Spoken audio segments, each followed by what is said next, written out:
tal, jóvenes? Muy buenos días. En esta oportunidad haremos el tema de movimiento ondulatorio o también conocido como ondas. Entonces, a modo introductorio, tenemos que ver cómo se origina o cómo se produce una onda o tener por lo menos la idea de lo que es una onda. Entonces, tenemos por acá unos gráficos que nos van a permitir justamente poder deducir, ¿no?, el fenómeno de la onda o del movimiento ondulatorio.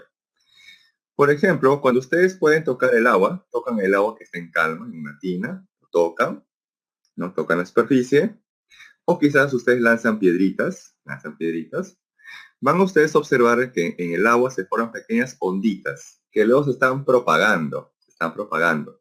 Entonces ahí uno está analizando, observando cómo es que se está originando una onda, que es justamente lo que se va a ver más adelante de la clasificación de las ondas, el cómo son originadas, el cómo son producidas, ¿sí?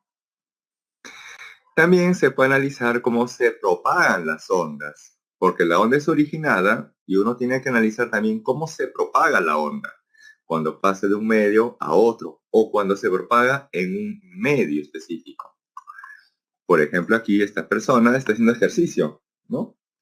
Y al agitar esa cuerda de sus extremos o de uno de los extremos, en esa cuerda se estará generando una onda. Esa onda también va a tener estas propiedades, ¿no?, que vamos a tener que analizar más adelante. O por ejemplo, también en estos momentos, ¿no? Ustedes me están escuchando debido al internet. O quizás, digamos que un alumno está escuchando alguna clase por radio, ¿no?, con esto de ahora de lo que se aprende en casa, ¿no? Las personas que están, digamos, en las partes muy alejadas, que pueden escuchar en este caso las clases, pero por radio. Entonces también esas señales de radio se están propagando, pero en el medio ambiente, ¿no?, en el aire, se están propagando. Entonces también uno tiene que analizar cómo es que esas ondas, ¿no?, se están propagando, pero en este caso en el aire, y pueden viajar inclusive largas distancias, incluso de un país a otro país, por ejemplo, ¿no? Eso también lo vamos a ver con un tipo de onda específica. Entonces, aquí vemos que las ondas, ¿no?, se encuentran en la naturaleza y son también las que utilizamos día a día, ¿sí?, ya sea para las comunicaciones, la actividad física, entre otros. Bien, ahora sí vamos a analizar específicamente cuáles son los elementos de la onda, ¿sí? ¿Cuáles son los elementos en común que tiene cualquier tipo de onda? A ver. Tenemos entonces aquí los conceptos básicos del movimiento ondulatorio. Dice en primera parte el concepto de onda. Una onda es una perturbación o deformación de un medio a través del cual se transmite energía. Ojo, dice una onda es una perturbación o deformación de un medio a través del cual se transmite energía sin transporte de materia.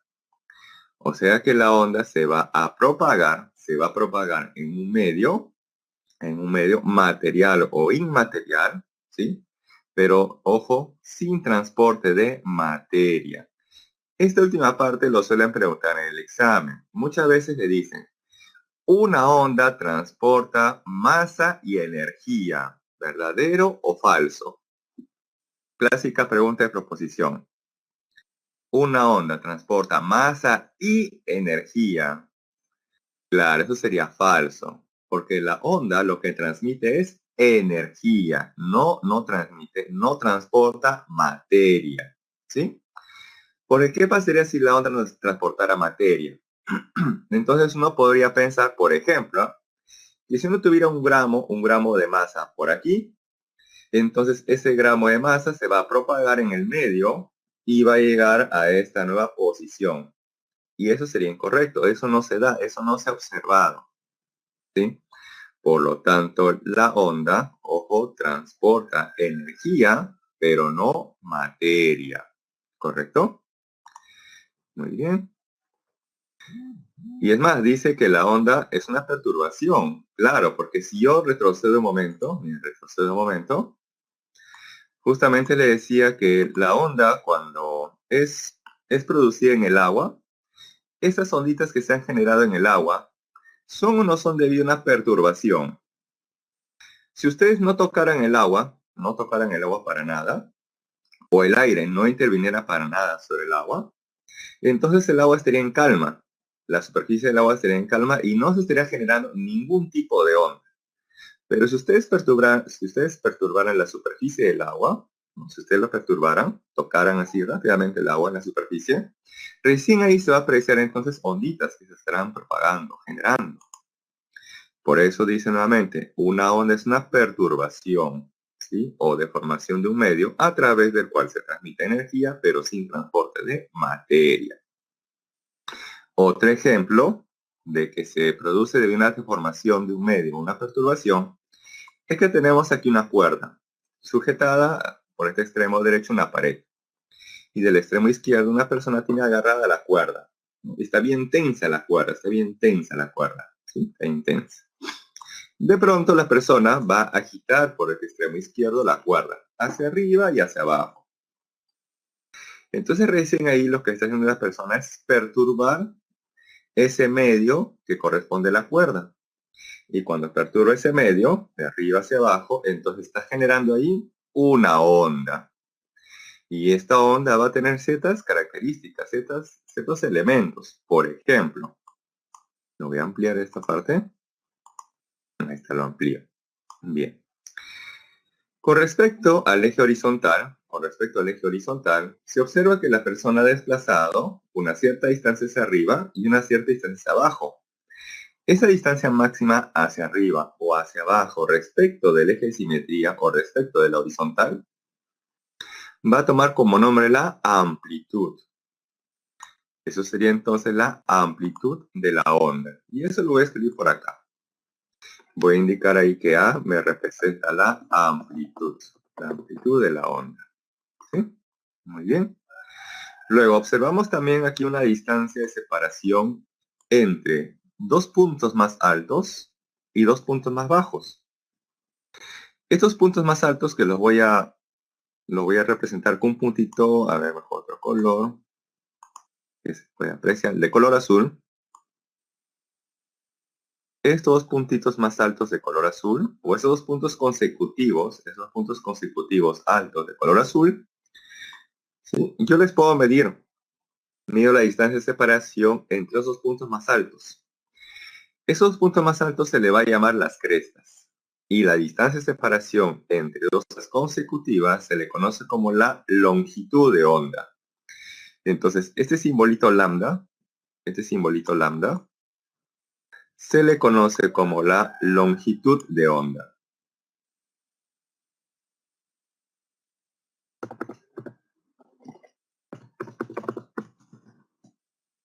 Se le conoce como la longitud de onda.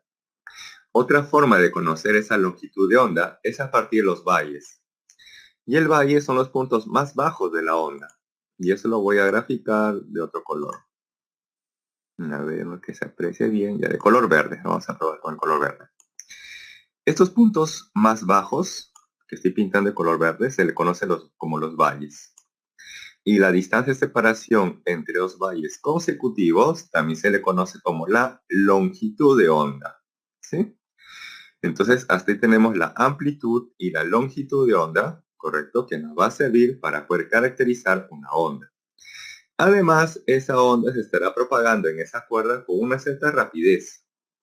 Y eso se le conoce como la rapidez de propagación de la onda, o a secas la rapidez de la onda.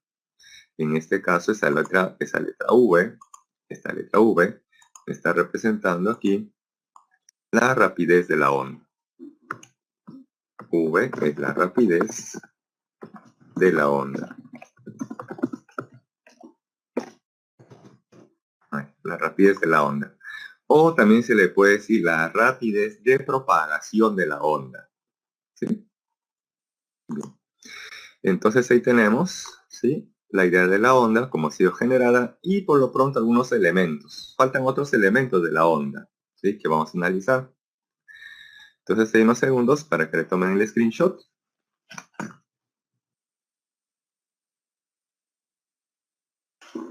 ¿Sí? Bien, entonces continuamos. Bien. Como le decía, seguimos con los elementos de la onda. Entonces, recordar, lambda me representa la longitud de onda. Lambda me representa la longitud de onda, el cual a su vez se puede definir como, que es la distancia entre dos crestas consecutivas o dos valles consecutivos, ¿sí? Y en general, entre dos partes idénticas sucesivas de la onda. Además, recordar que la amplitud es el máximo desplazamiento de cada punto, ¿no? De cada punto del medio vibrante con respecto a la posición de equilibrio inicial o con respecto al eje de simetría. Por ejemplo, dice, vamos a bajar esto, dice, por ejemplo, dice, la distancia vertical A por encima o por debajo de la línea horizontal que se muestra en la siguiente figura, ¿no? Tenemos aquí esta línea horizontal que va a ser como mi eje de simetría con respecto hacia arriba y hacia abajo, y el desplazamiento máximo hacia arriba o hacia abajo toma como nombre la amplitud. La distancia de separación entre dos crestas consecutivas o dos valles consecutivos toma como nombre la longitud de onda, ¿sí? Y justamente lo que se ha visto previamente, ¿no? Previamente. Entonces, hasta ahí estamos repitiendo prácticamente lo mismo, esa parte. ¿Sí? Si tuvieran cualquier duda o consulta, lo pueden hacer en cualquier momento que ustedes consideren pertinente. ¿Sí? Bien, entonces continuamos. Bien. Ahora tenemos aquí también otro elemento de la onda, que quizás no es tan visible, quizás para el ojo humano no es tan visible, ¿sí? Pero se define de la siguiente manera. Dice, es el número de vibraciones de cada punto del medio por unidad de tiempo o por intervalo de tiempo. Dice entonces número de vibraciones. También se puede reemplazar por el número de oscilaciones que se efectúa o se realiza en un cierto intervalo de tiempo. Si uno recuerda ese texto, esa frase de la clase pasada, entonces va a recordar que eso se conoce como la frecuencia. Por lo tanto, la frecuencia también es otro elemento importante de la onda, que es el número de vibraciones, correcto, que se da por cada intervalo de tiempo. O sea que esa onda va a vibrar muy rápido o muy lento. Y debido a la frecuencia que puede tener la onda, esa onda también se puede clasificar. Por eso que muchas veces también las ondas se van a clasificar por la frecuencia o por el intervalo en el cual se encuentra esa frecuencia de la onda, ¿sí? Entonces tenemos aquí que la frecuencia es el número de vibraciones o el número de oscilaciones que se da en un intervalo de tiempo, donde la frecuencia, recordar que se mide en el sistema internacional en Hertz. Ahora, el periodo. El periodo es el tiempo empleado para realizar una oscilación o una vibración, que también lo vimos la clase pasada, ¿no? El periodo es el tiempo que demora en dar una oscilación completa, ¿no? En este caso para el armónico simple. De forma análoga aquí también para las ondas, ¿sí? Es el tiempo empleado para realizar una oscilación. Bien. Continuamos por esta parte. Hay unos segundos para que tome el screenshot. ¿Sí? Bien, continuamos. Bien, ahora aquí. Como tercer punto tenemos la rapidez de propagación de la onda, o a secas la rapidez de la onda. Dice, una onda periódica se caracteriza por recorrer la misma distancia, que en este caso se le conoce como la longitud de onda, en un mismo intervalo de tiempo, que es el periodo. Entonces, ustedes han visto que en el MRU, la rapidez se define o se puede conocer como el cociente de la distancia recorrida entre el intervalo de tiempo. Para la onda, esa distancia recorrida se le conoce como la longitud de onda y el tiempo en el cual efectúa se le conoce como el periodo. Por eso que tenemos aquí una forma de definir la rapidez de una onda, que es el cociente, la longitud de onda entre el periodo. Longitud de onda entre el periodo. O sea que aquí tendríamos 1 entre el periodo. Y 1 entre el periodo, recordar que se conoce como la frecuencia. Por eso que una forma también de conocer la rapidez de propagación de la onda es el producto de la longitud de onda por la frecuencia. Ahora, ¿qué ocurre cuando la onda pasa de un medio a otro medio? ¿Qué es lo que estará cambiando en la onda? Vamos a ver. Tenemos entonces aquí una onda en el medio 1 que se está propagando con una cierta rapidez, con una cierta frecuencia y con una cierta longitud de onda. Y cuando esa onda pasa al siguiente medio, el medio 2, ¿qué se observa? Que la rapidez de la onda ha cambiado. La longitud de onda también ha cambiado. Lo que no ha cambiado para nada es la frecuencia.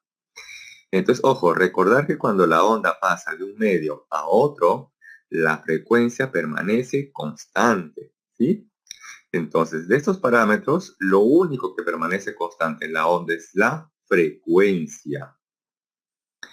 Y la frecuencia, recordar que es el número de oscilaciones o vibraciones que se efectúa en un intervalo de tiempo, ¿sí? Entonces dice aquí en observaciones, la rapidez de una onda depende de las propiedades del medio, claro. Porque ese medio en el cual se está propagando la onda puede ser, por ejemplo, un medio gaseoso, un medio sólido o un medio líquido. Y cuando esa onda se propaga en cualquiera de esos tres medios, la rapidez de la onda va a cambiar, va a variar. No va a ser la misma rapidez de esa onda en cualquiera de esos tres medios, ¿sí? Además, dice como un segundo punto, la longitud de onda depende de las propiedades del medio. Nuevamente, ese medio puede ser gaseoso, líquido o sólido. Y según el medio, esa longitud de onda también va a tener diferentes valores. Por eso que cuando la onda pasa de un medio 1 a un medio 2, entonces la longitud de onda ha cambiado, porque estamos en diferentes medios, ¿sí? Y como tercer punto, más importante, dice, la frecuencia de una onda no depende de las propiedades del medio. Por eso que la frecuencia permanece constante. ¿Y cómo me di cuenta de forma experimental que la frecuencia permanece constante? Supongamos que ustedes están en su cuarto, escuchando en este momento la clase, y de pronto algún familiar se acerca o pasa por cerca de su puerta y le escuchan hablando. Ustedes sin mirar obviamente a esa persona, ustedes podrían saber de quién se trata, si puede ser su mamá, su papá, su hermano, su hermana o alguien de la familia. Si ustedes están en plena clase ahorita en su cuarto, con la puerta cerrada, y alguien pasa por su puerta hablando, ustedes fácilmente podrían reconocer de quién se trata. Sí, ¿no es cierto?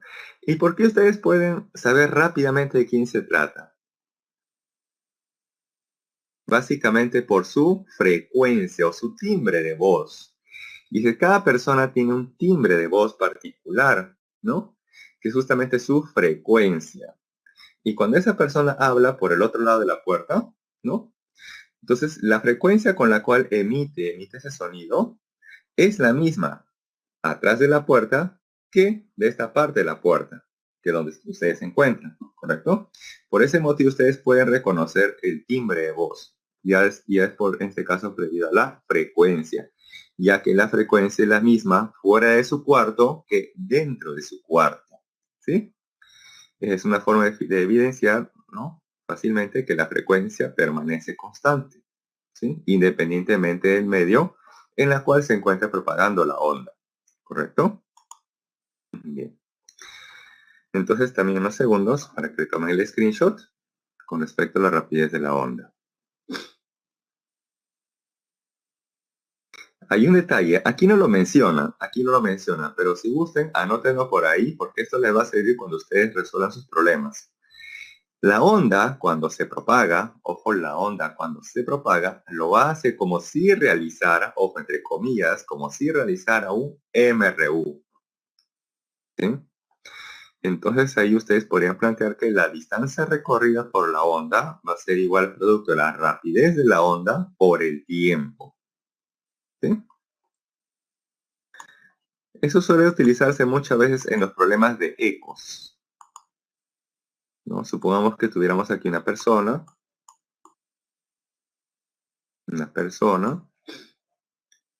y por aquí hubiera una pared, ¿sí?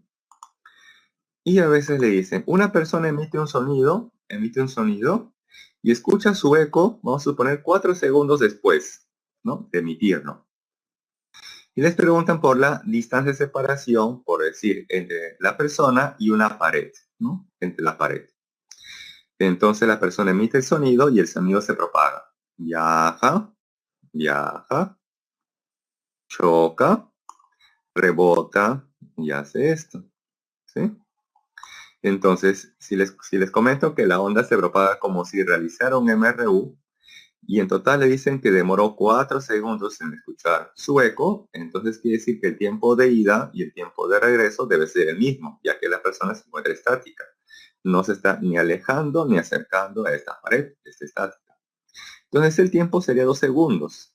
Y si yo conozco la rapidez de propagación de la onda y el tiempo que le ha tomado en ir de las personas a esa pared, entonces por MRU yo conocer cuánto vale esa distancia.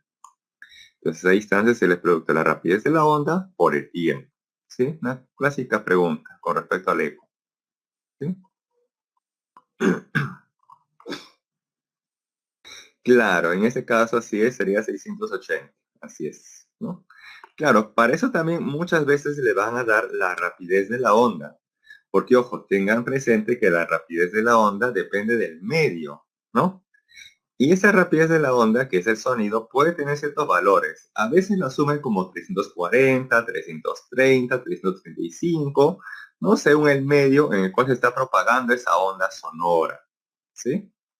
Incluso la rapidez de la onda sonora es diferente, ya sea en el aire que en el agua, ¿no?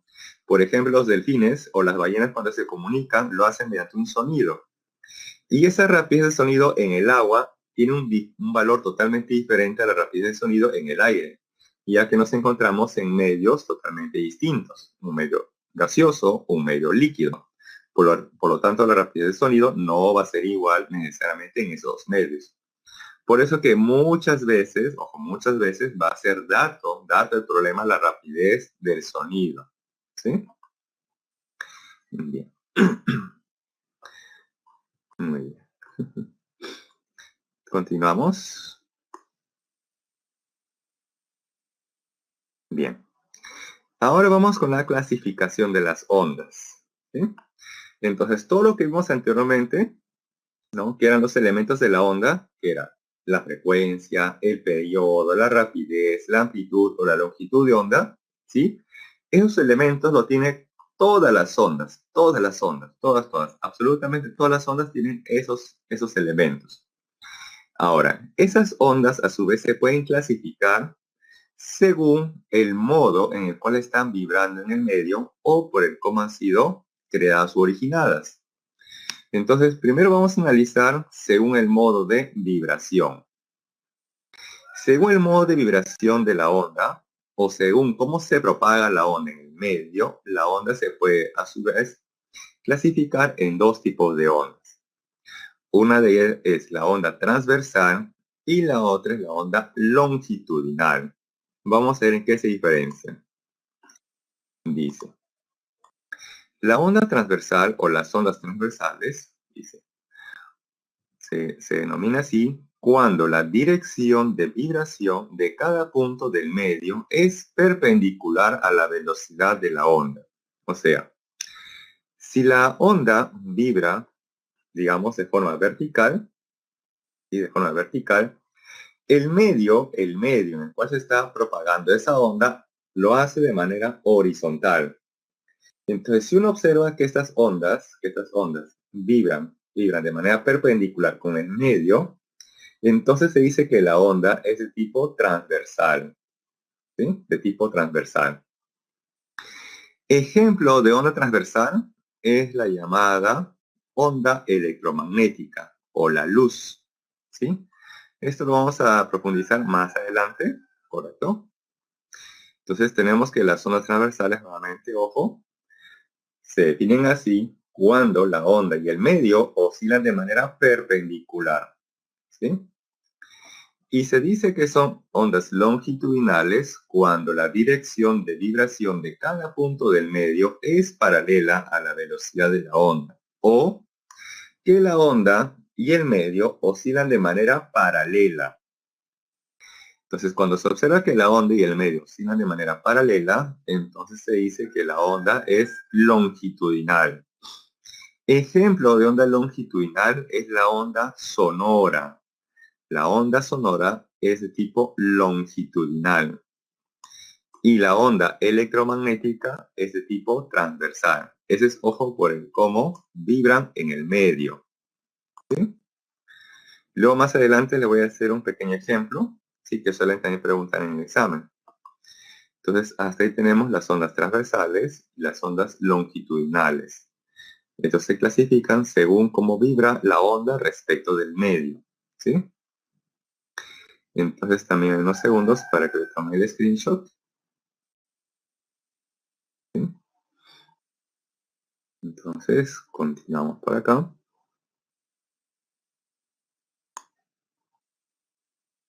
Bien. Ahora aquí, por el cómo han sido originadas, o también se le conoce según la naturaleza del medio. ¿Sí? Dice, una onda mecánica requiere de un medio material para propagarse. Y es que la onda mecánica, ojo, se genera debido a la perturbación de un medio material. Eso lo voy a escribir mejor por acá. Escribo mejor. A ver, ya aquí.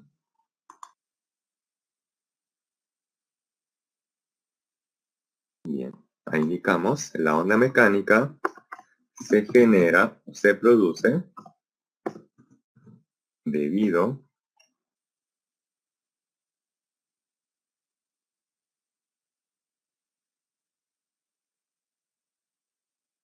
a la perturbación de un medio material. ¿Sí? Entonces, la onda mecánica, ojo, se genera debido a la perturbación de un medio material. Y por ese motivo es que la onda mecánica requiere de un medio justamente material para propagarse. Un ejemplo de onda mecánica es la onda sonora. La onda sonora puede escribirse como una onda elástica porque solo puede transmitirse a través de la materia, pero no en el vacío. ¿Sí? Supongamos que ustedes tuvieran un parlante, un pequeño parlante, una pequeña bocina, dentro de una habitación que está completamente vacía o hay ausencia de materia o de aire o moléculas, partículas de aire, no hay nada. Y esa bocina empieza a emitir un sonido. ¿Ustedes podrían percibir ese sonido?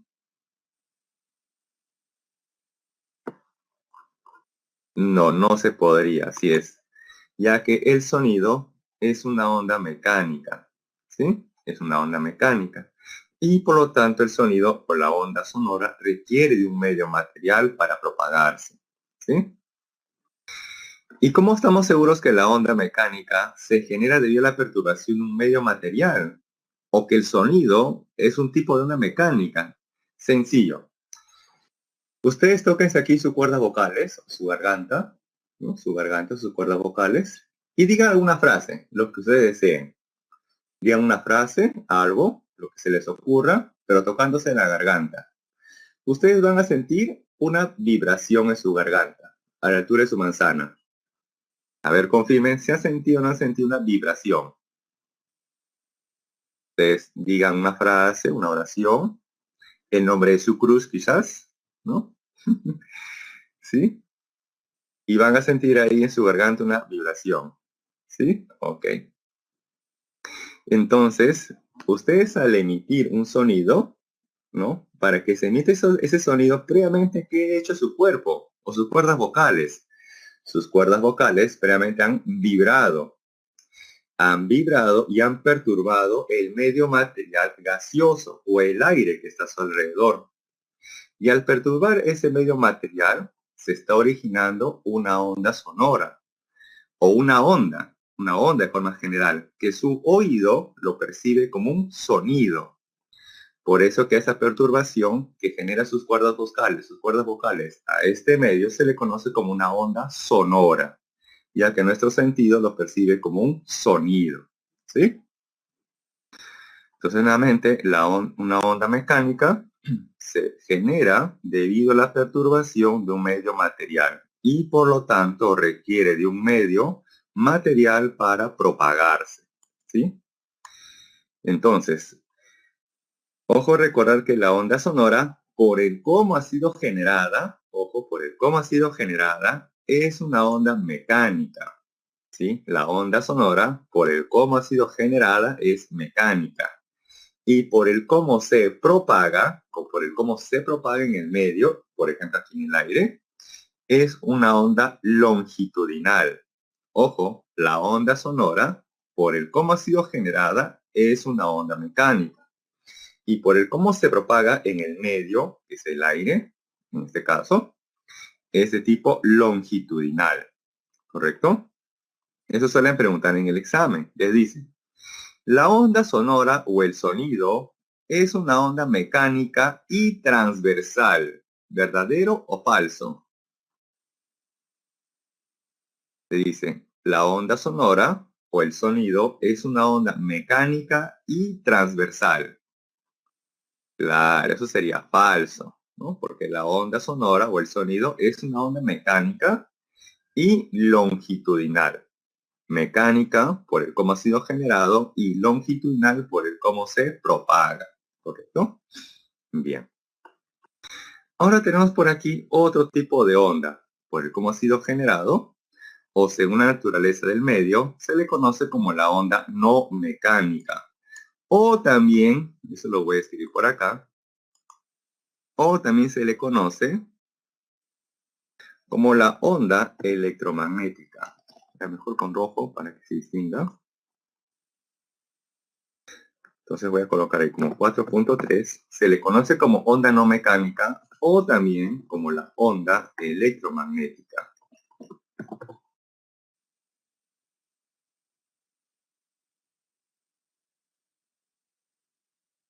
Conocidas por sus siglas como OEM. Onda electromagnética. Sus siglas OEM. ¿Sí? Esta onda electromagnética, ¿cómo se genera? ¿Cómo se ha producido? Bien. Dice onda electro. Electro viene en este caso debido al campo eléctrico. ¿Y cómo nosotros podríamos generar el campo eléctrico? ¿O quién genera el campo eléctrico? Y eso lo vimos ya clases anteriores. Esta parte vamos a tener que recordar. ¿Qué origina un campo eléctrico? Claro, una carga, que puede ser positiva o negativa, ¿sí? Entonces, dice onda electromagnética. Eso quiere decir que esta onda está siendo generada por alguna carga, por una partícula cargada o electrizada, que puede ser positiva o negativa, ya que dice aquí que debe tener una componente eléctrica. Pero también dice electromagnética. O sea que esa onda también debe tener una componente del campo magnético. ¿Y cómo se podría generar esa componente del campo magnético? ¿O cómo se puede generar el campo magnético? Con la carga eléctrica. Y eso también lo vimos clases anteriores.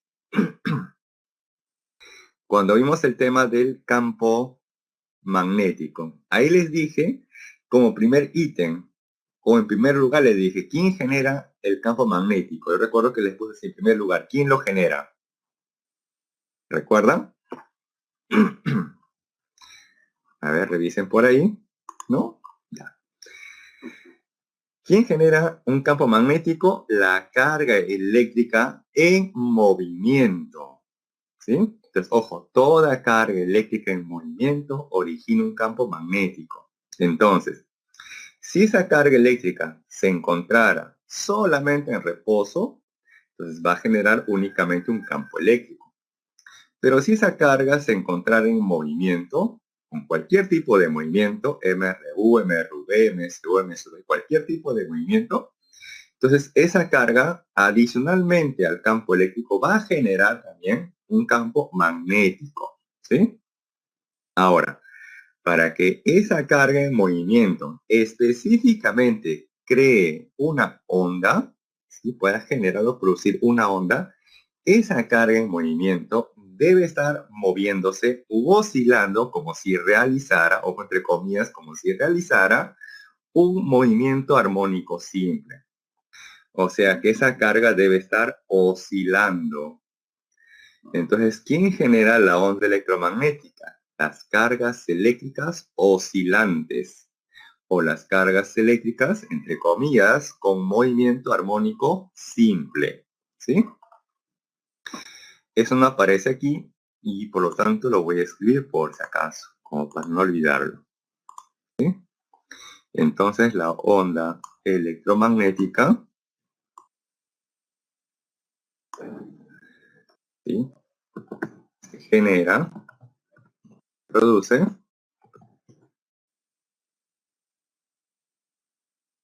las cargas eléctricas oscilantes. Están oscilando, ¿no? Entre comillas, como si realizaran un movimiento armónico simple. Sí, entre comillas. Bien, entre comillas, porque en el movimiento armónico simple tenemos un sistema bloque-resorte, ¿no? Un sistema bloque-resorte. En cambio aquí, esa carga eléctrica está oscilando simplemente, sin la necesidad, ojo, sin la necesidad de que tenga un resorte. Por eso le digo entre comillas, ¿no? Como si realizara un armónico simple. ¿Sí? Entonces esa carga está oscilando. Cuando esa carga oscilante, ¿no? Cuando esa carga está oscilando, mejor dicho, está generando una onda electromagnética. ¿Sí? Muy bien. Ahora, ¿cómo se propaga esa onda electromagnética? Ustedes, por ejemplo, ahora que viene el verano, ¿no? Posiblemente, ya para el verano, puede ser que abran las playas, ¿no? Posiblemente abran las playas, o que tengan mayor libertad de ir a las playas. Y ustedes, digamos que ya han ingresado, van a ir a la playa, posiblemente, o a la piscina, quizás, a relajarse un momento. Entonces ustedes están un día de verano, mediodía, está haciendo un sol bastante fuerte, y ustedes no se han protegido, no se han echado ningún tipo de crema, ningún tipo de bloqueador solar en su piel. ¿Qué es lo que va a pasar entonces después, ya casi al finalizar el día? ¿Qué va a pasar con su piel? ¿Qué va a sentir por ahí quizás? Claro, se ha tostado, se ha enrojecido, ¿no es cierto? ¿Por qué? ¿Quién nos ha tostado? ¿Quién ha enrojecido su piel?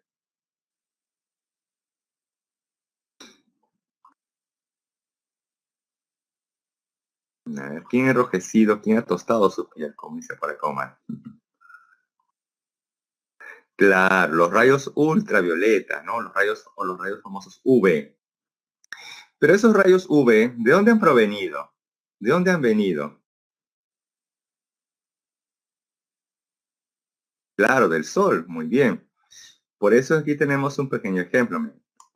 Tenemos aquí al sol, el cual emite una gran cantidad de ondas electromagnéticas con diferentes frecuencias o longitudes de onda, ¿sí?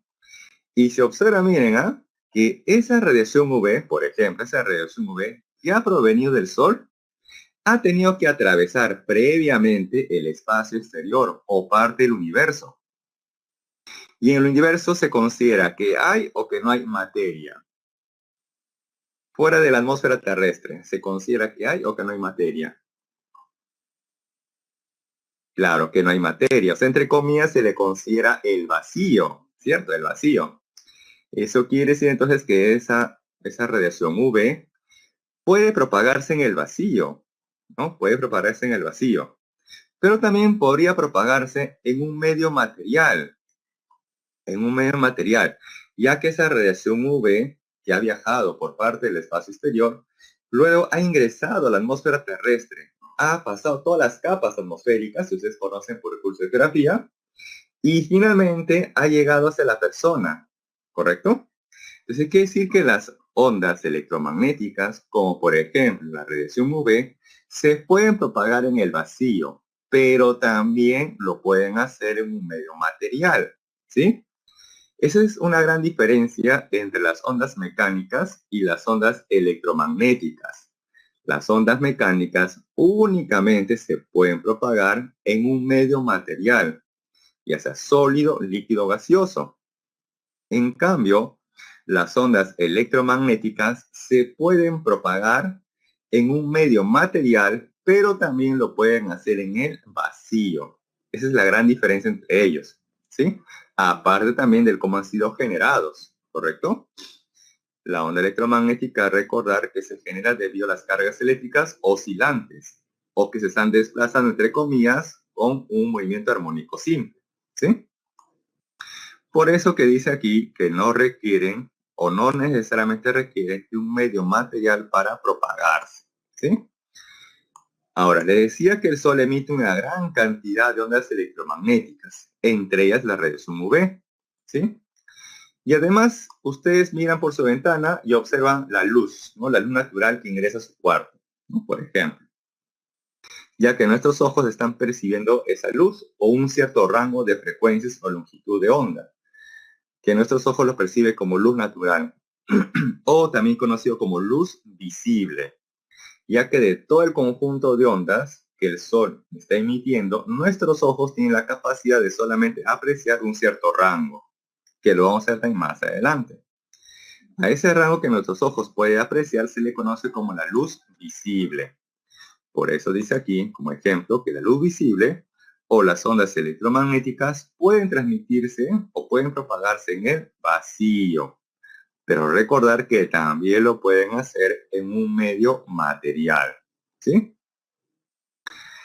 Entonces, si en el examen les dijera, la radiación UV es una onda mecánica, ¿verdadero o falso? Falso, así es. La radiación UV, ¿no? O de forma general, todas las ondas electromagnéticas, ¿sí? Pueden propagarse en el vacío. Ahora, ejemplo de ondas electromagnéticas. Tenemos ahí la radiación UV, la luz visible, los rayos alfa, beta, gamma, ¿sí? Las señales de radio o de TV, entre otras. Todas ellas son ondas, son ejemplos de ondas electromagnéticas. Y todas ellas se pueden propagar en el vacío, pero también lo pueden hacer en un medio material, ¿sí? Ahora, un detalle, todas las ondas electromagnéticas, sin excepción, todas ellas, se propagan, se propagan de manera transversal. Ojo, todas ellas se propagan de manera transversal. Entonces, la luz visible es una onda electromagnética, ese es por el cómo ha sido generada, ¿correcto? Y por el cómo se propaga es transversal. La radiación UV también es una onda electromagnética y por el cómo se propaga es transversal. Los rayos X, alfa, beta o gamma son ondas electromagnéticas y por el cómo se propagan son transversales, ¿sí? Por eso les decía que de forma general, todas las ondas electromagnéticas o todas las radiaciones electromagnéticas se propagan de manera transversal. Todas, ¿sí? Muy bien. Entonces, hasta ahí tenemos la clasificación de las ondas por el cómo se propagan, que puede ser longitudinal o transversal, y por el cómo han sido generadas, que puede ser mecánicas o electromagnéticas. ¿Sí?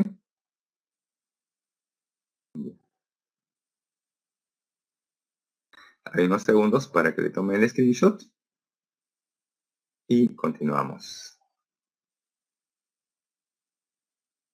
Bien.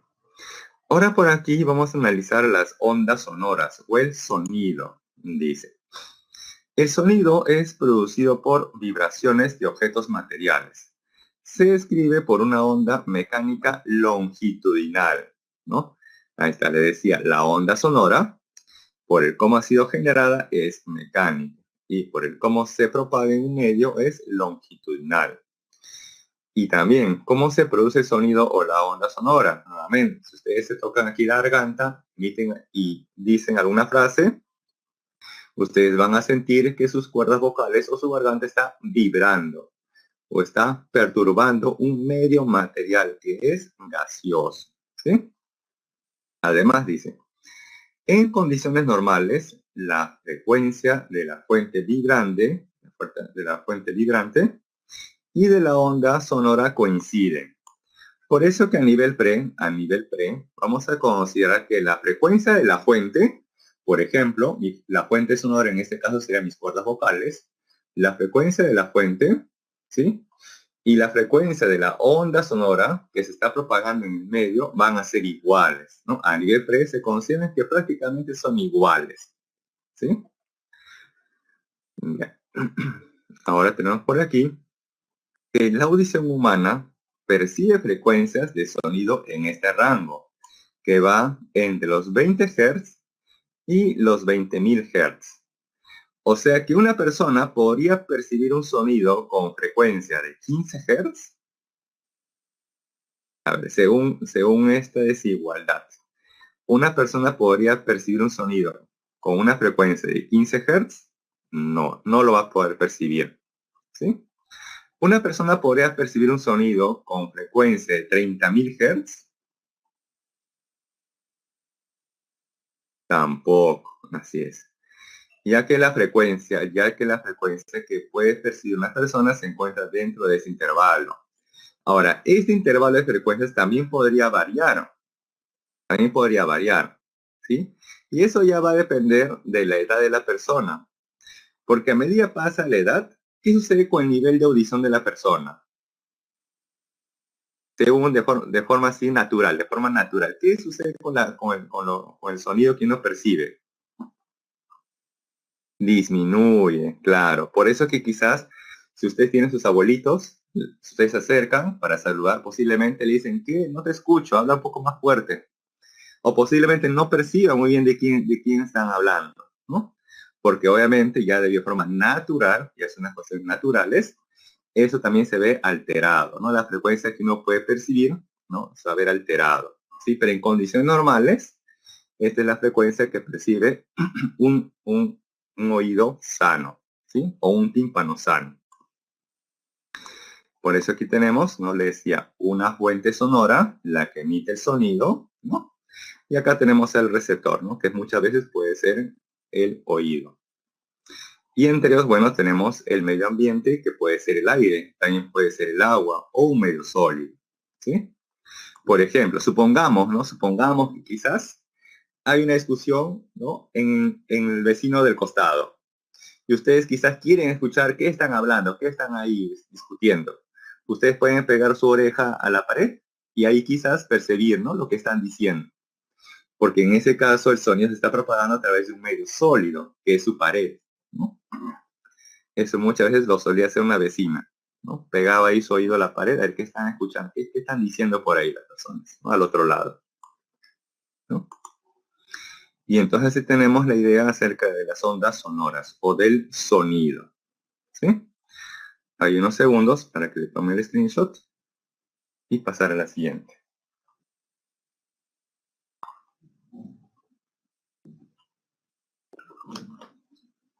Bien, continuamos. Bien, entonces aquí le decía, ¿no? ¿Qué sucedía si la frecuencia se encontraba fuera de ese intervalo? Pues sencillamente la persona no va a percibir ese sonido, ¿no?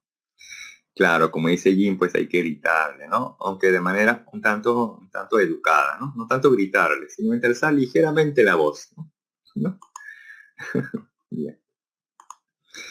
Bien, entonces por acá les comentaba, si la frecuencia fuera mayor de los 20.000 Hz o el ultrasonido, pues no se percibe el sonido. Y si la frecuencia fuera menor de 20 Hz, se le conoce como infrasonido y ahí tampoco se percibe el sonido. También se plantea lo siguiente, que la rapidez del sonido de un fluido depende de la elasticidad del fluido o del medio y también de su densidad. Ojo que esta ecuación que aparece aquí no es necesario que lo memoricen o que lo aprendan, no es necesario. Esto solamente nos sirve para poder deducir que la rapidez del sonido depende del medio en el cual se está propagando, nada más. Ojo que no va a ser necesario que ustedes memoricen esta ecuación, ¿sí? Esta ecuación solamente nos sirve para poder interpretar que la rapidez del sonido depende del medio en el cual se está propagando, donde ese medio puede ser nuevamente sólido, líquido o gaseoso, ¿sí? Ahora tenemos aquí que los sólidos son más elásticos que los líquidos y eso a su vez más elásticos que los gases. Y eso va a ser muy importante para esta propiedad, dice. Por ese motivo, la rapidez de sonido es en general mayor en los sólidos que en los líquidos y a su vez es mayor que en los gases. Por eso que tenemos esta desigualdad. Esta desigualdad sí es importante que lo reconozcan. Esto sí es importante en todo caso que lo aprendan. Que la rapidez de sonido es mayor en un medio sólido, luego sigue en un medio líquido y finalmente en un medio gaseoso. ¿Sí? Esto se justifica justamente por el tipo de elasticidad que tiene cada medio. ¿Correcto? Entonces, esta parte sí es importante recordar que la rapidez del sonido en un medio sólido es mayor que un medio líquido y a su vez es mayor que un medio gaseoso. Entonces, veamos, ¿eh? Vamos a suponer que en un medio gaseoso, en el aire, la onda sonora se propague a razón de 340 metros por segundo. Entonces, en el líquido, la rapidez de propagación será mayor o menor a 340 metros por segundo. Claro, tiene que ser mayor, muy bien. Y en el sólido, ¿cómo debe ser también? ¿Mayor o menor a 340? Claro, con mucha más razón debe ser mayor. O como dice Omar, más mayor. Más mayor. Ok, bueno. Entonces también unos segundos para que le tomen el screenshot. ¿Sí?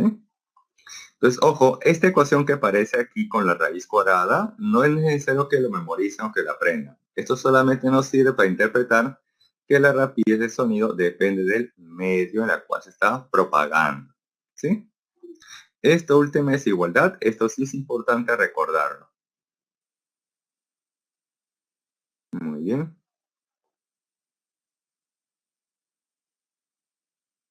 Listo. Ahora vamos aquí con la intensidad del sonido.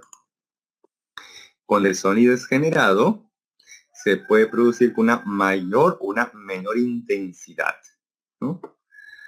Dice entonces, el sonido se describe por una cantidad escalar llamada intensidad, el cual indica la rapidez con que la energía de la onda sonora llega a la unidad de área. Y esto se expresa entonces de esta manera. La intensidad del sonido, por definición, es energía que se transmite en una unidad de tiempo, que a su vez es atravesada por una cierta unidad de área. Vamos por partes. Energía entre intervalo de tiempo. Energía entre intervalo de tiempo. ¿Eso qué cosa vendría a ser? ¿Recuerdan? Energía o trabajo entre tiempo.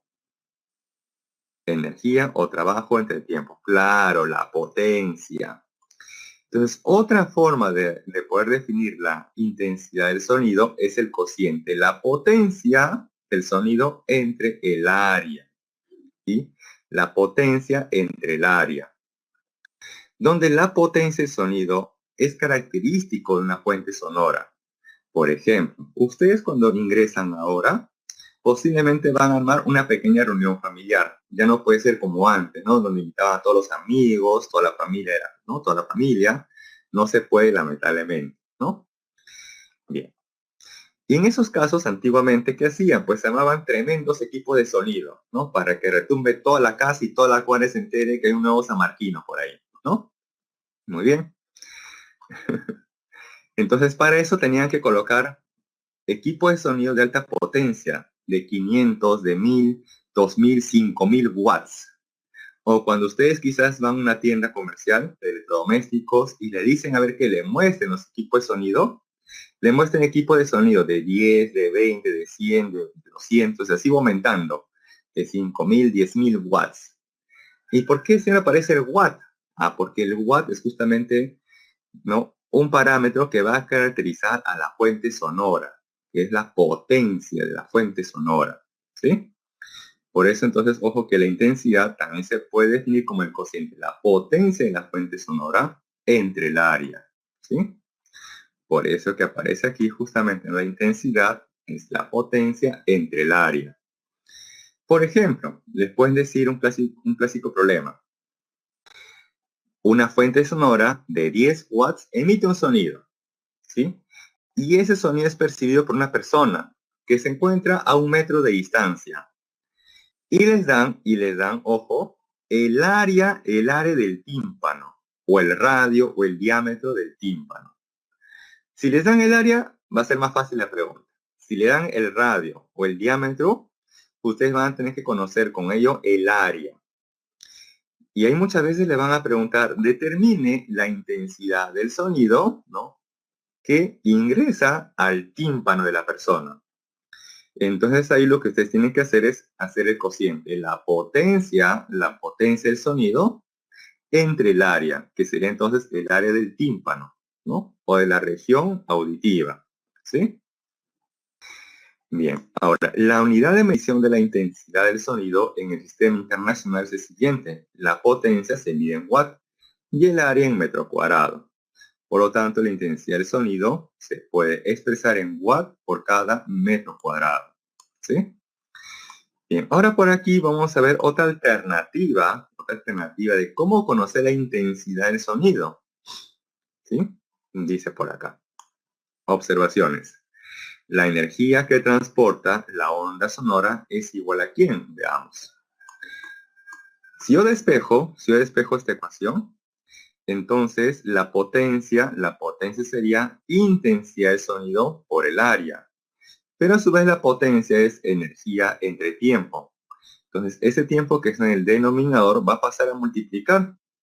Y de ahí despejando obtendríamos entonces que la energía es igual a la intensidad del sonido por el área y por el intervalo de tiempo. Porque les pueden decir, una persona percibe un sonido con intensidad de, vamos a suponer, de 10 watts por cada metro cuadrado, el cual ingresa a su región auditiva, vamos a suponer, de 1 centímetro cuadrado, durante el tiempo de 3 minutos, que es lo que dura aproximadamente una canción. Determine la energía, ¿no?, que transporta la onda sonora. Entonces, con esa información, ¿no?, o con esos datos y con esta relación, ustedes podrían conocer la energía, ¿sí? Ahora, por acá dice como un segundo punto. Para una fuente sonora puntual, la intensidad del sonido es directamente proporcional a la potencia de la fuente e inversamente proporcional al cuadrado de la distancia de la fuente. O sencillamente que la intensidad del sonido es el cociente de la potencia entre 4pi por la distancia al cuadrado. Para que esto se pueda entender mejor, voy a hacer aquí un pequeño esquema. A ver. Tenemos aquí una fuente sonora, un parlante. Un pequeño parlante que emite sonido en varias direcciones. Una fuente sonora que emite un sonido con una cierta potencia P en varias direcciones, ¿sí? Y por acá tenemos una persona. Ahí tenemos una persona. Esa persona va a percibir el sonido que emite esa fuente sonora con una cierta intensidad.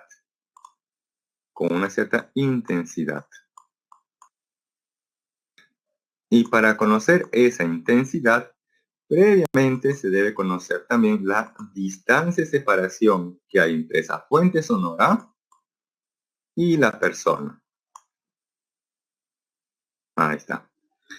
Entonces muchas veces le van a decir, por ejemplo, una persona se encuentra a 10 metros de una fuente sonora que emite el sonido con una potencia de 100 watts.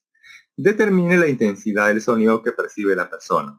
Entonces rápidamente, la intensidad que percibe la persona será el cociente, la potencia de esa fuente sonora, entre 4pi por la distancia al cuadrado.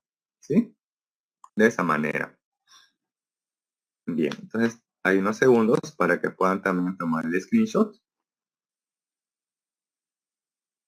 ¿Sí?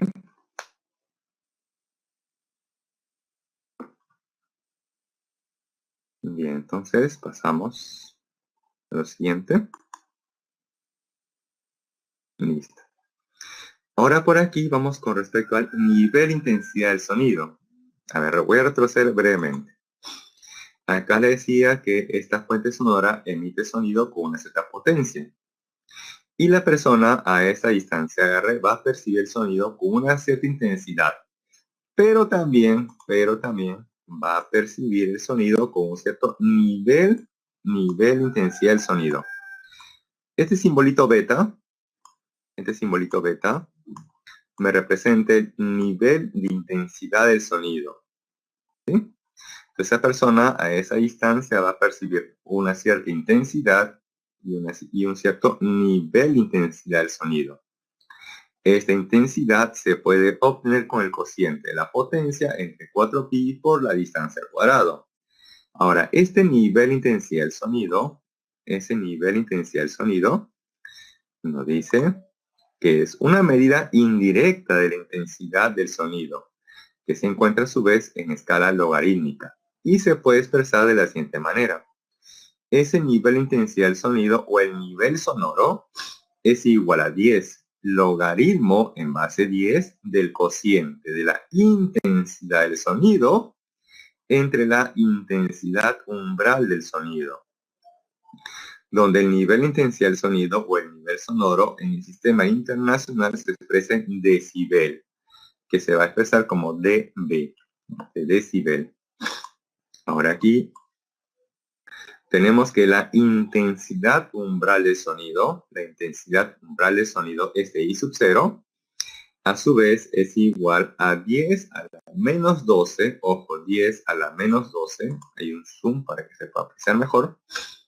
Este I sub 0, que es la intensidad umbral del sonido, es 10 a la menos 12 watt por cada metro cuadrado. Y esto se define como la intensidad del sonido mínima que puede percibir una persona. Pero ojo, este es válido o este dato o este valor numérico es válido para un oído sano. Porque nuevamente, ¿qué ocurre con el pasar de los años? De forma natural. ¿Qué ocurre con el nivel de audición de una persona con el pasar de los años? Disminuye, ¿no es cierto? Claro, disminuye. Entonces, este valor también se va a ver modificado, ¿no? Según pasan los años en la persona, ¿sí? Pero vamos a conocer este valor, ¿no? Para un oído sano. Para un oído sano, ¿sí? Tenemos este valor de la intensidad umbral del sonido, ¿sí? Para una persona. Ahora aquí con observaciones. Tenemos que la intensidad máxima de sonido que podría tolerar el oído humano, ¿no? Se llama umbral de dolor.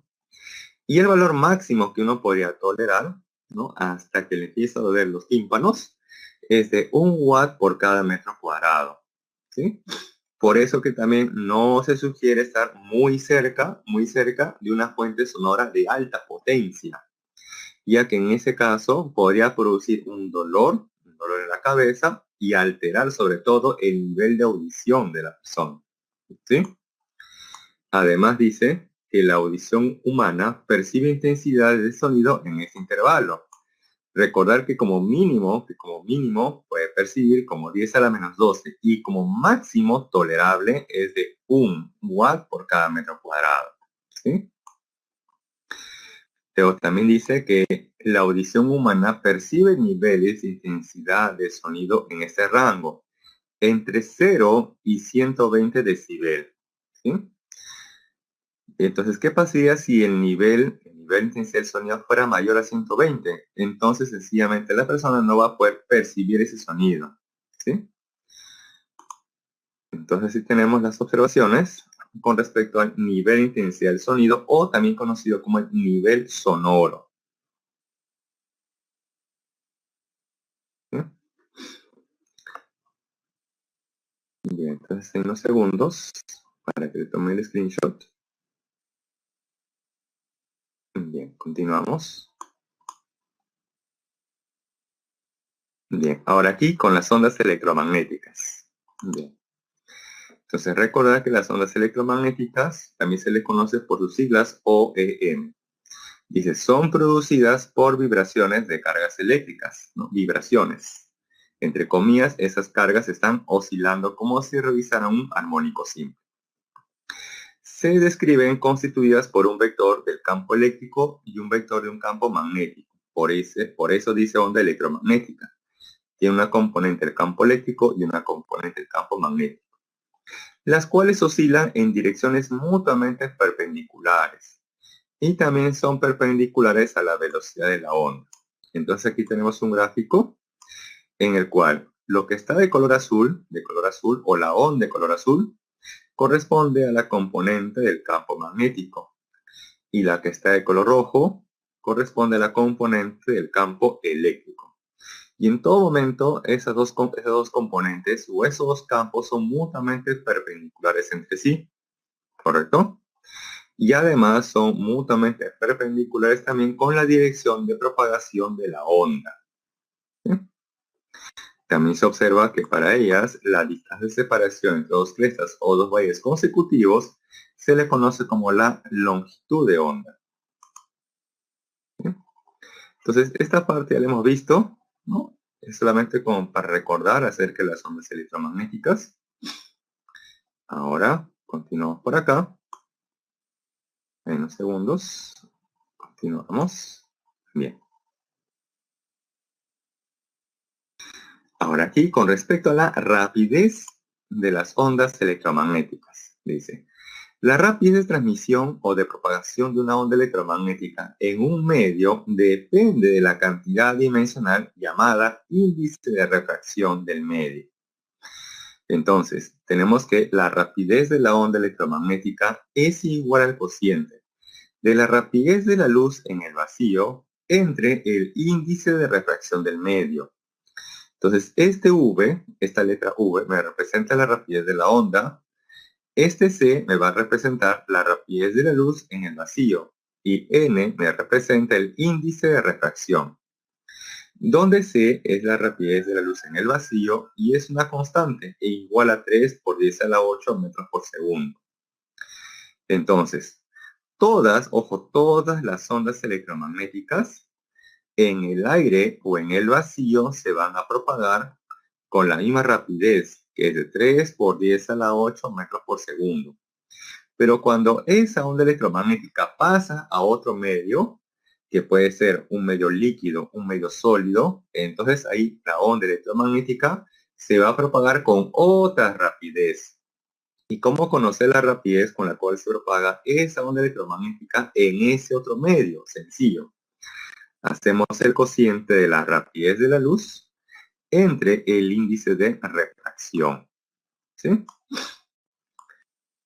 Por eso acá dicen observaciones, si el medio es el vacío o el aire, entonces n se considera igual a 1. Por eso que la rapidez del aire, la rapidez de la onda electromagnética en el aire o de la luz en el vacío son iguales, o iguales a 3 por 10 a la 8, el cual a su vez es constante. N es el índice de refracción, que es un indicador de la densidad del medio. Y acá tenemos algunos valores, que no es necesario que lo memoricen. Ojo, estos son valores solamente para diferenciar que los diferentes medios tienen también diferentes índices de refracción. A mayor índice de refracción, mayor densidad del medio. Por lo tanto, ahí en ese medio, la rapidez de esa onda electromagnética será menor. Por ejemplo, si uno compara el índice de refracción del agua con el diamante, el del agua es 1,33 y el diamante es 2,42. Quiere decir que en el diamante, la onda electromagnética se va a propagar con mayor o con menor rapidez que en el agua. Si yo comparo el agua con el diamante, claro, en el diamante esa onda electromagnética se va a propagar con menor rapidez respecto del agua. ¿Sí? Bien, ojo, nuevamente, esta tabla no es necesario.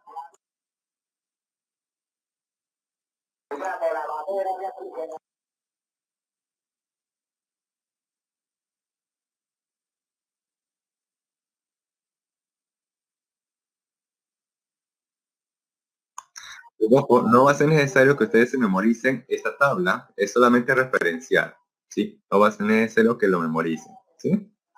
Es solamente para entender que, por ejemplo, en el agua, con respecto al diamante, tiene un menor índice de refracción.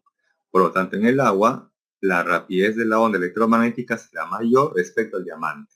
¿Sí? Continuamos por acá. Acá tenemos justamente el espectro electromagnético, porque les comentaba que las ondas electromagnéticas se van a clasificar también según el rango de frecuencias. Entonces tenemos aquí, dice que el espectro electromagnético es la distribución de frecuencias o longitudes de onda correspondiente a todas las radiaciones electromagnéticas. Donde en la parte intermedia tenemos a la región visible o la luz visible, que es la que nuestros ojos pueden percibir. ¿Sí? En cambio, por este lado, a la derecha, tenemos los rayos ultravioleta o los rayos UV, los rayos X, los rayos gamma, ¿correcto? Estos rayos ya no se pueden apreciar con nuestros ojos, no se pueden apreciar, ¿sí? O los rayos que se encuentran por este lado a la izquierda, que son los rayos infrarrojos, las microondas, las ondas de TV, las ondas de radio. Todas estas ondas corresponden al espectro electromagnético, ¿correcto? Y todas ellas, ojo, todas estas ondas en el aire o en el vacío se van a propagar con la misma rapidez, que es de 3 por 10 a la 8 metros por segundo. Pero cuando cualquiera de estas ondas pasa del aire o el vacío hacia un medio líquido o un medio sólido, entonces en ese medio líquido o sólido, la rapidez va a cambiar debido justamente al índice de refracción de ese medio. Ahora tenemos por acá que hacia la derecha, en dirección hacia la derecha, la frecuencia se incrementa. Entonces, si ustedes le dijeran la frecuencia de los rayos X, la frecuencia de los rayos X es mayor que la frecuencia de las ondas de radio, ¿eso sería verdadero o falso? Si le dijeran la frecuencia de los rayos X es mayor que la frecuencia de las ondas de radio. Claro, eso es verdadero, porque hacia la derecha, en dirección hacia la derecha, la frecuencia de las ondas se incrementa. O sea que según este espectro, ¿quiénes son los que tienen mayor frecuencia de todos ellos? ¿Quién de todos ellos tiene la mayor frecuencia? Los rayos gamma. Los rayos gamma son los que tienen la mayor frecuencia, ¿sí? Y por lo tanto también son los más nocivos, ¿sí? Para la salud. ¿Sí? Los rayos X todavía se podrían tolerar, ¿no? Cuando ustedes le van a tomar o le toman, por ejemplo, una placa de rayos X. Todavía eso se puede tolerar, ¿correcto? Pero los rayos gamma, no, los rayos gamma sí son muy energéticos, ¿sí? Y estos sí pueden alterar ya la parte funcional o biológica del ser humano. ¿Sí? Bien. Entonces, un screenshot a esto. Ya estamos casi por finalizar. Bien, continuamos. Ahora aquí con los fenómenos ondulatorios. Bien. Hemos visto entonces que las ondas se pueden clasificar en ondas mecánicas o electromagnéticas, longitudinal o transversal. Y cualquiera de esas ondas van a cumplir estos fenómenos de la reflexión, dice. Es el cambio de dirección de una onda cuando llega a una frontera entre dos medios y retorna al primer medio. Además, dice, cuando se mide el ángulo que forma la dirección de la onda incidente con la normal y la dirección de la onda reflejada con la normal resulta ser iguales. Esta conclusión se llama ley de reflexión. En otras palabras, tenemos aquí una onda que va a incidir en esta superficie o en esta frontera entre el medio 1 y el medio 2. Entonces, esa onda choca, esa onda incide, por lo tanto, esa onda se le conoce como la onda incidente. Esa onda incide y se refleja. Para conocer la propiedad que se va a cumplir aquí, tenemos que trazar la recta normal. ¿Recuerdan cuando vimos el vector normal? ¿Cómo era ese vector normal o quizás la fuerza normal respecto a la superficie? ¿Era o no era perpendicular? ¿Recuerdan?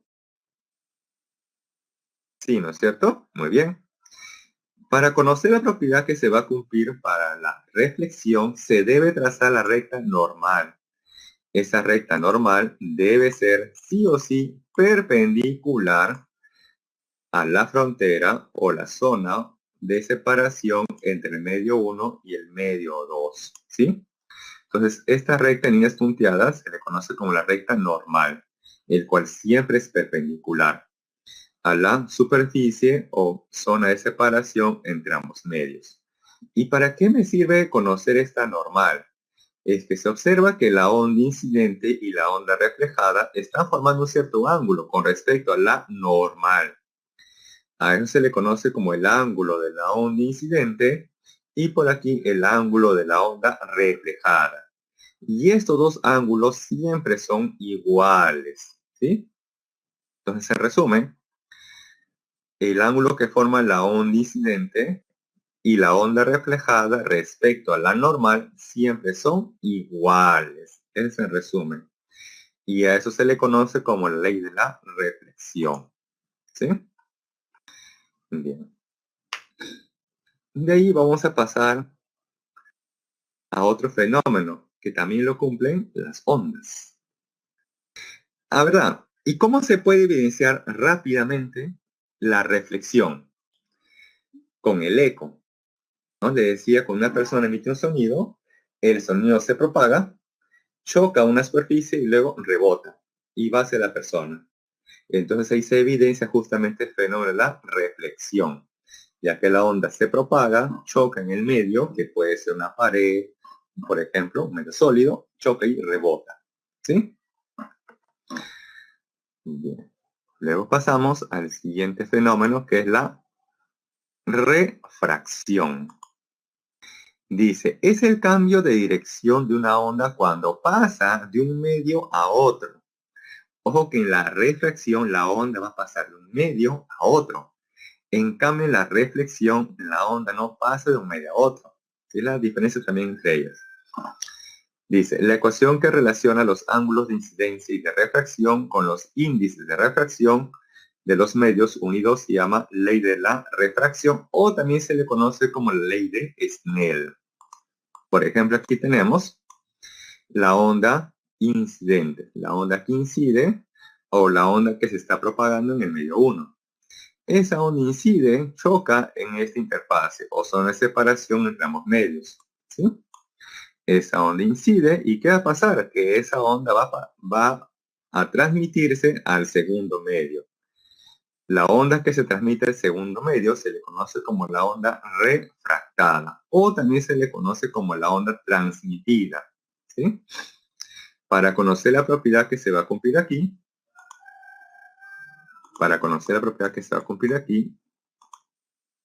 ahí está, tenemos que trazar también la recta normal. Esa recta normal, recordar que siempre es perpendicular con respecto a la superficie o zona de separación entre ambos medios. Luego, esa recta normal está formando un cierto ángulo tanto con la onda incidente como con la onda refractada, donde en la onda incidente se encuentra en el medio 1 de índice de refracción N1 y en el medio 2 se encuentra en un índice de refracción N2. Y aquí se va a cumplir la llamada ley de Snell o ley de la refracción, que nos dice lo siguiente, que el índice de refracción del medio 1 por el seno del ángulo de la onda incidente es igual al producto del índice de refracción del medio 2 por el seno del ángulo de la onda refractada, ¿sí? Eso se le conoce como ley de refracción o ley de Snell. A partir de aquí también se puede obtener lo siguiente, que el seno de la onda incidente entre el seno del ángulo de la onda refractada es igual al cociente de la rapidez de la onda en el medio 1 entre la rapidez de la onda en el medio 2. ¿Sí? Eso también se puede deducir a partir de esta expresión. Bien, entonces hasta ahí tenemos la teoría para esta semana.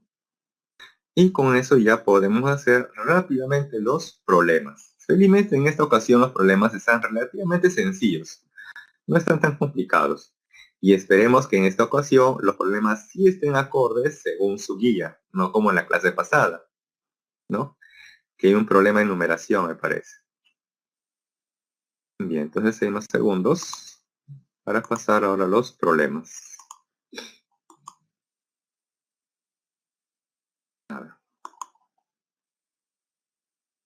A ver, problema número 1. Pero antes de eso, a ver, confirmen si corresponde el problema número 1 lo que ustedes tienen en su guía. Para ver si hay o no hay problemas o inconvenientes con la numeración.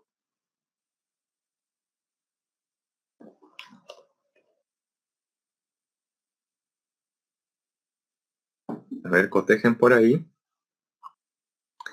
Si corresponde el problema 1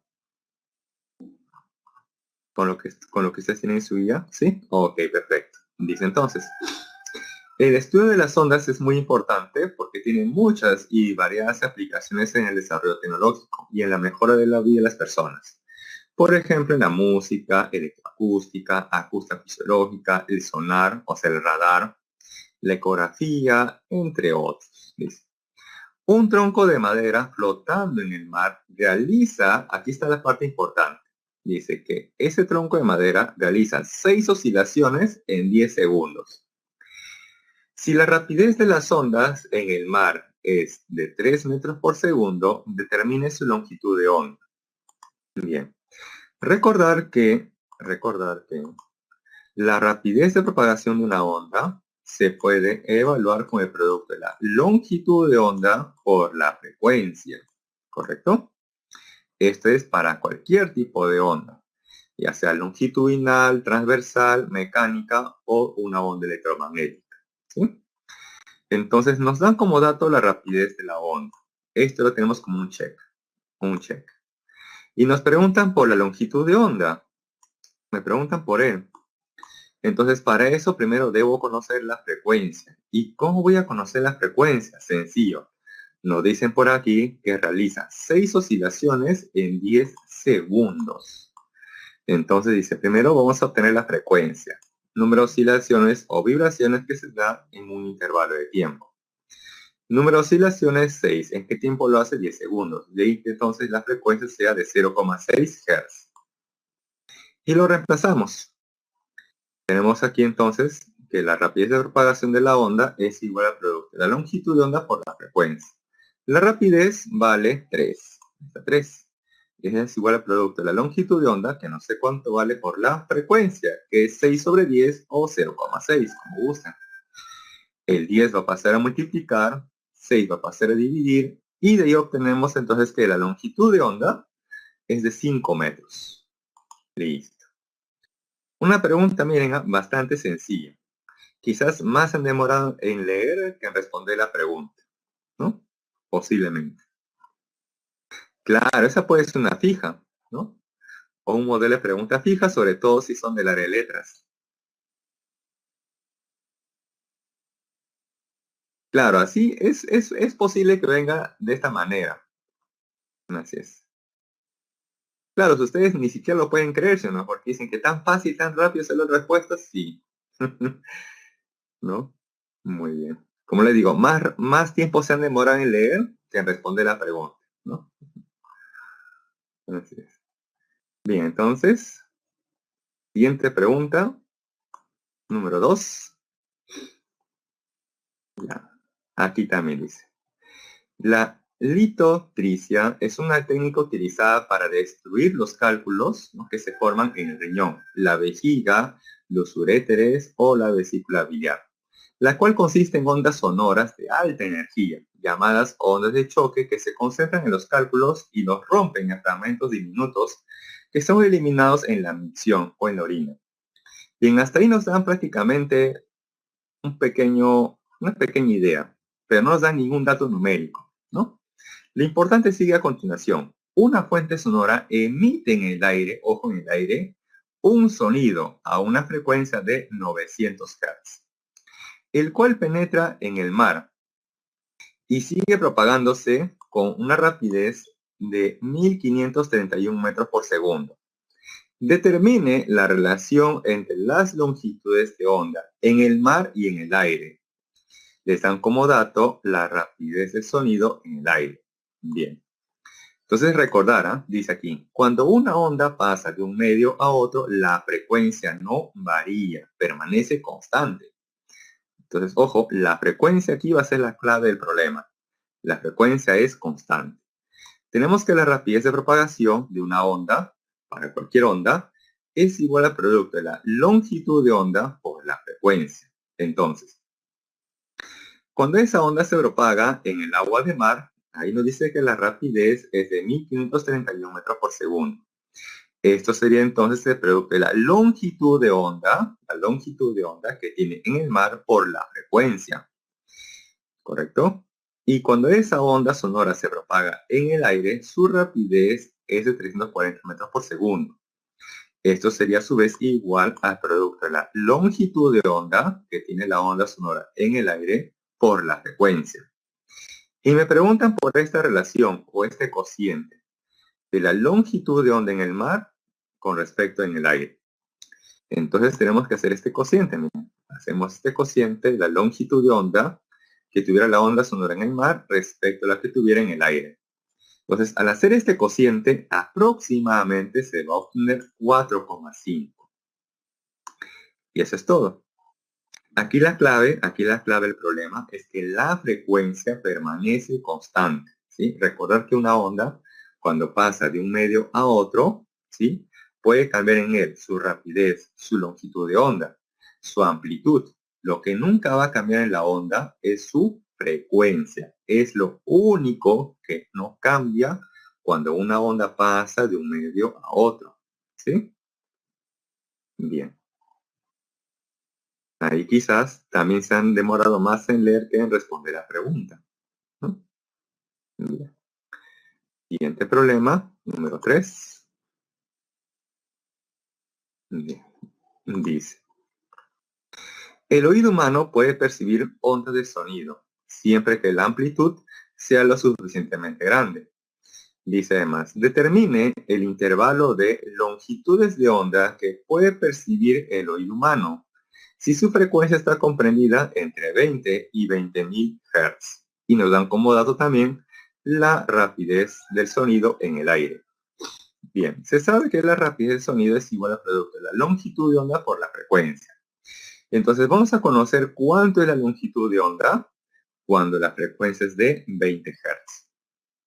Entonces reemplazamos. Rapidez 340. Ese es igual al producto de la longitud de onda por la frecuencia. En este caso vale 20 Hz. Despejando obtenemos que la longitud de onda es de 17 metros.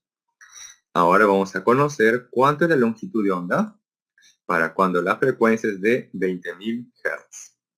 Entonces si reemplazamos y despejando tenemos que la longitud de onda ahora es igual a 0,017 metros.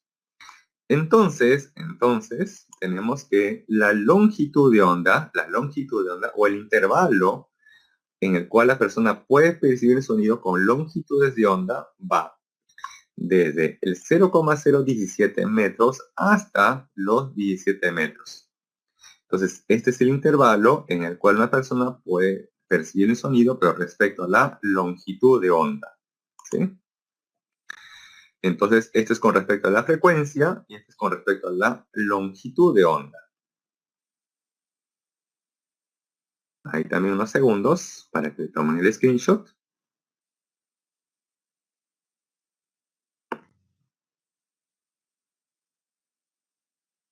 Y pasar al problema número 4. Ya.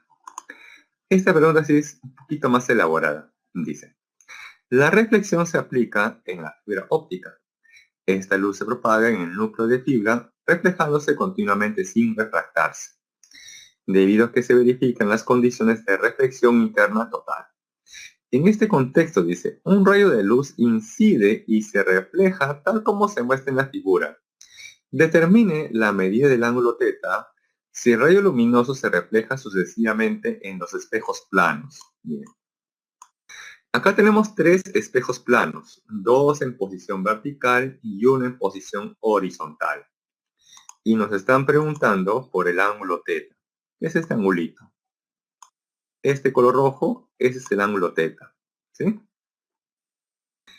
Bien, entonces aquí, ¿cómo se va a conocer ese ángulo teta? A ver, se observa que hay o no hay aquí una reflexión. Cuando la onda incide, choca un espejo, choca otro y choca otro. ¿Hay o no hay una reflexión? Sí. Y por lo tanto tenemos que plantear aquí entonces la ley de la refracción.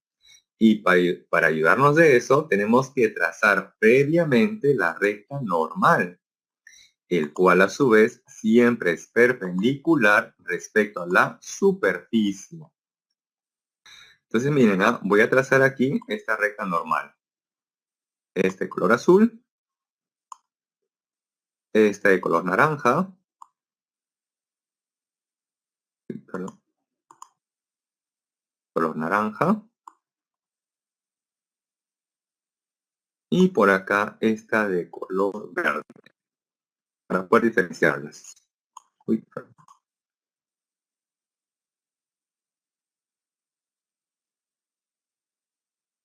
un ratito. Esta de color naranja, y por aquí de color verde. Bien. Este es full propiedades, ¿está? Full propiedades. Entonces voy a hacer aquí la parte introductoria, ¿no? A ver. Si él es teta, si este ángulo es teta, este ángulo que se encuentra aquí, este triple raya, ¿cuánto debe ser? En el es teta, para aquí en 90, entonces este ángulo triple raya, ¿cuánto debe ser? Claro, 90 menos teta. Muy bien. Si este es 90 menos teta, entonces, ¿cuánto creen que debe ser este ángulo de color rojo?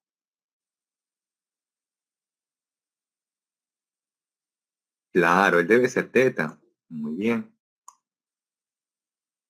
Ahora, aquí tenemos justamente la reflexión. El ángulo de la onda incidente y el ángulo de la onda reflejada deben ser iguales. Por lo tanto, este ángulo de color verde es o no igual a teta.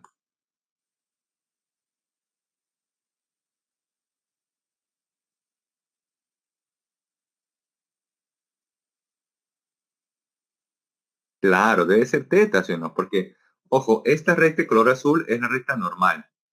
Entonces recordar que para la reflexión, el ángulo de la onda incidente y el ángulo de la onda reflejada siempre son iguales.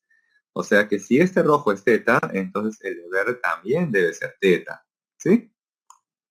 Y así tenemos que completar todos los ángulos dentro de esta figura que es un cuadrilátero. Ya que la suma de los ángulos interiores, ¿cuánto debe ser? Si yo sumara los ángulos interiores de este cuadrilátero, ¿cuánto debe ser esa suma? 360 grados. Entonces también me tengo que apoyar de esa propiedad geométrica, ¿sí? Entonces vamos a hacer eso a continuación. Ahí está, bien. Bien. Este es el gráfico y tenemos el ángulo teta. Y bueno, ahí le he puesto teta, aquí le he puesto alfa, ¿no? De tal manera que teta más alfa sumen 90. Ahora aquí, les decía que trazamos la recta normal.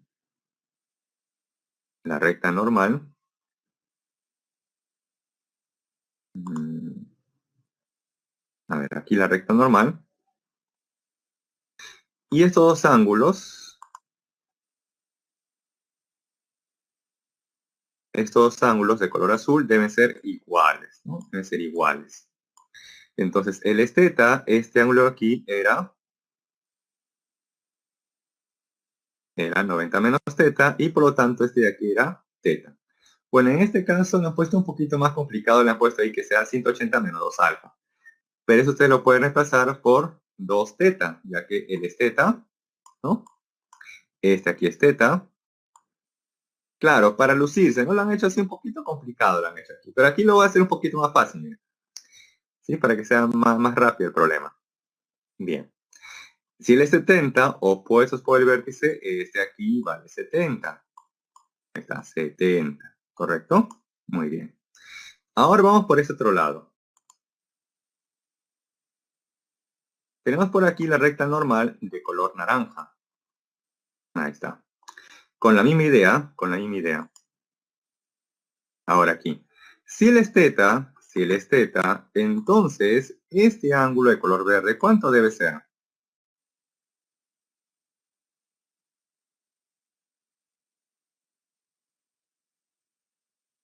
Este ángulo, claro, sería 90 menos teta, ¿cierto?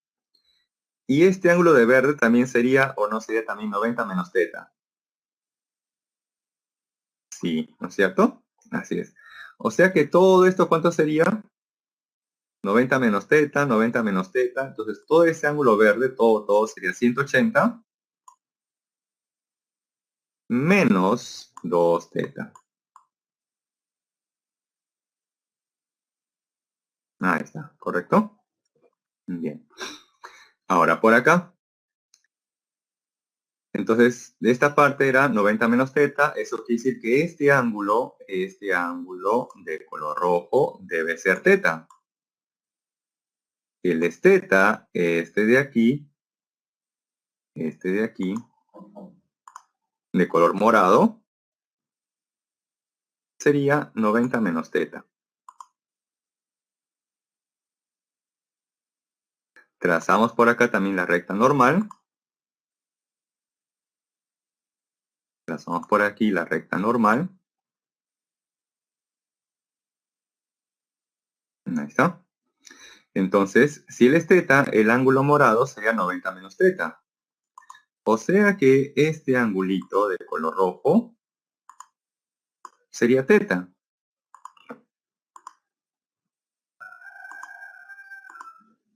Este angulito de color rojo sería teta.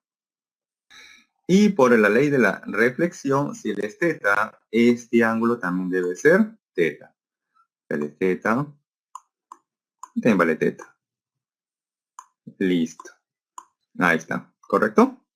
Bien, aquí en la solución la han puesto un poquito exagerado, ¿no? Han colocado muchas variables, ¿no? En este caso incluyo teta y alfa. Y solamente trabajado con un solo, que es teta. Pero para eso hemos hecho una distribución del ángulo, aprovechándonos de la ley de la reflexión. ¿Sí? Y finalmente, la suma de todos estos ángulos interiores dentro de este cuadrilátero es de 360, ¿cierto? Entonces ahí finalmente vamos a nuestra ecuación. Vamos a verlo por acá. Tenemos 70, 70, más. ¿Quién? Tenemos 2 teta, esta parte, 2 teta, más. ¿Quién? Todo este ángulo sería 180 menos 2 teta. 180 menos 2 teta. Más este ángulo finalmente, que es 2 teta. Y todo igual de 60. Listo. Bien, por acá se va a cancelar este menos 2 teta con este 2 teta. Entonces, por este lado de la igualdad me va a quedar simplemente 2 teta. Luego 180 va a pasar a restar a 360. Y de ahí me queda entonces 180. Luego 70 va a pasar a restar a 180. Y de ahí, ¿cuánto me va a quedar? Me va a quedar 110. Y finalmente 2 va a pasar a dividir.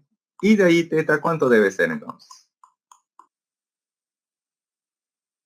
55 grados. Ahí está, ¿correcto?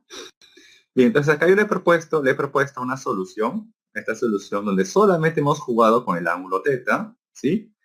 Y bueno, aquí han hecho, o le han incluido mayor cantidad de variables. Han puesto el ángulo alfa. Han jugado aquí con teta y alfa. Entonces, esta es la solución considerando este gráfico de la derecha, utilizando ángulo teta y el ángulo alfa, y donde igualmente el problema nos debe salir 55, ¿no? Para el ángulo teta, ¿sí? Entonces ustedes tienen dos soluciones y según ustedes pueden apreciar cuál se les hace más fácil, ¿no? Para resolverlo, ¿sí? Tienen la solución de la izquierda o de la derecha. En ambos casos tienen que llegar sí o sí a la misma respuesta, que es 55 grados. Bien.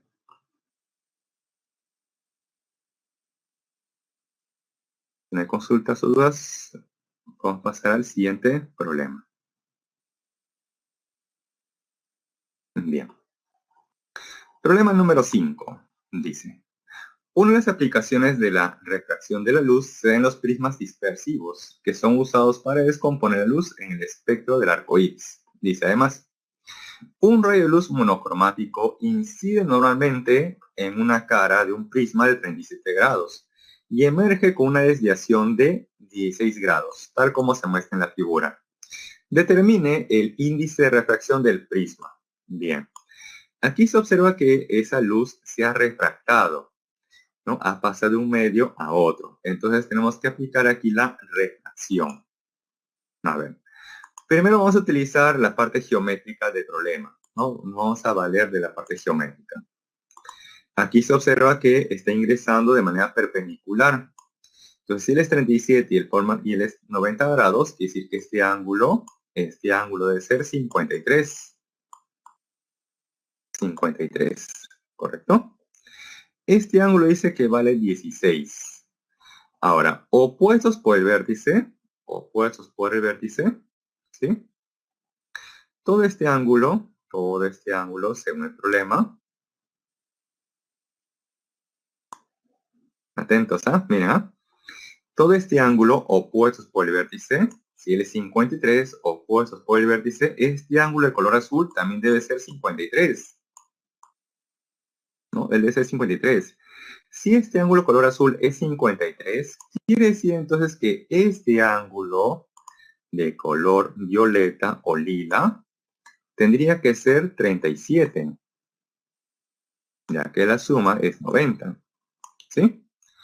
Y se aprecia aquí que de la recta normal a la onda refractada, que es la de color rojo, sumaría ahí 53 grados, 37 más los 16. Y por acá tenemos que de la recta normal y con respecto a la onda incidente, está formando aquí el ángulo de 37 grados. Entonces se va a aplicar en esta parte la famosa ley de la refracción o ley de Snell. Ahí lo tenemos con mayor detalle, ¿sí? Entonces, si él es 37, por aquí 90 y él es 53. Opuestos por el vértice, esto acá es 53. Si él es 53, este aquí vale 37, pero como él es 37 y vale 16, todo esto vale 53, ¿sí? Ahora aquí aplicamos ley de Snell. Tenemos entonces que el índice de refracción del medio 1, que es el prisma, por el seno del ángulo de la onda incidente, que es 37, es igual al índice de refracción del segundo medio, que es el aire, por el seno del ángulo de la onda refractada, que vale 53, donde el índice de refracción del aire siempre vale la unidad. Y de aquí despejando, obtenemos que el índice de refracción del prisma vale 4/3. ¿Sí? Bien, aquí incluso ya han simplificado, ¿no? Porque el seno de 37 sería 3/5, el seno de 53, 4/5, entonces ese 5 y 5 se cancela, y despejando tenemos justamente que el índice de refracción del prisma es 4/3. ¿Sí? Este tipo de problemas sí podría venir para los que son del área de ingeniería, ¿no? Porque tienen que utilizar la parte geométrica y también valerse de la ley de Snell o ley de la refracción.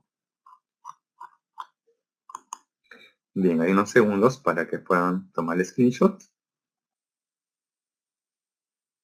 Pasamos al siguiente problema. Número 6. Bien, dice. Una fuente sonora puntual produce un nivel de intensidad de 100 decibel en una ventana abierta de 2 metros cuadrados de superficie. Determine la energía acústica que en cada segundo penetra la ventana. Los ojos nos dicen por cada segundo, o sea, en un segundo. Para conocer esa energía, recordar que la energía para la onda sonora es igual al producto de la intensidad por el área y por el intervalo de tiempo. Lo que tenemos como dato es el área de la ventana y el tiempo, que es en un segundo. Lo que falta es conocer la intensidad del sonido. Para eso utilizamos entonces el dato del nivel sonoro. El nivel sonoro es igual a 10 por el log logaritmo en base 10 del cociente de la intensidad entre la intensidad umbral. El nivel sonoro vale 100 decibel. 100 decibel. Eso va a ser igual a 10 por el logaritmo de este cociente. Este 10 va a pasar a dividir y 100 entre 10 me da 10. Luego, a partir de aquí, le tomamos el antilogaritmo a ambos lados, o también podríamos utilizar teoría de logaritmos. O sea, lo que está dentro de la función logaritmo, que es este cociente, es igual a ¿quién? A la base, que es 10, por el exponente, que también vale 10. Luego, esta intensidad de umbral va a pasar a multiplicar. Y como la intensidad de umbral de sonido es 10 a la menos 12, al multiplicarse con 10 a la 10, obtenemos una intensidad de 10 a la menos 2 watt metro cuadrado. Y con esa intensidad ya se podría conocer rápidamente la energía. Entonces, bueno, aquí han hecho varios pasos. Si gustan, podemos reemplazar rápidamente en esta expresión. Bien. La intensidad nos sale, vamos a reemplazar aquí 10 a la menos 2. Ahí está.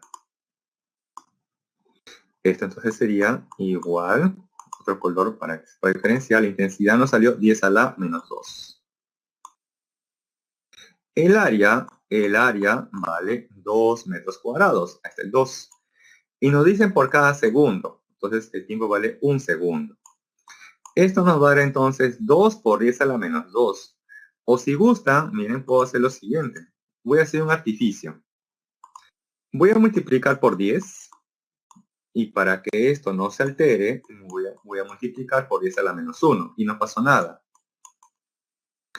De tal manera que 2 por 10 me da 20. 20. Y 10 a la menos 2 por 10 a la menos 1 nos da 14 mili. Entonces esto sería 20 milijoule. Ahí está. Ahí tenemos entonces la energía. 20 milijoule. Otra forma de conocer esa energía es mediante este procedimiento que han hecho por acá, que es un poquito más largo, ¿no? Pero que igual llega a la misma respuesta, de 20 milijoule. ¿Sí? Entonces ahí les doy dos alternativas o dos formas de solucionarlo. Y ustedes vean cuál es más conveniente para ustedes, ¿no? Para hacerlo más rápido. Bien. Pasamos al problema número 7. Bien. Dice, la distancia de un valle a la cresta siguiente de un tren de ondas en el agua es de 0,25 metros. Dice, si cuando el tren de ondas pasa por un tronco que flota en el agua y se observa que éste alcanza amplitudes de 15 centímetros con rapidez máxima de 0,6 pi metros por segundo, determine la rapidez con que se propaga el tren de ondas. Muy bien.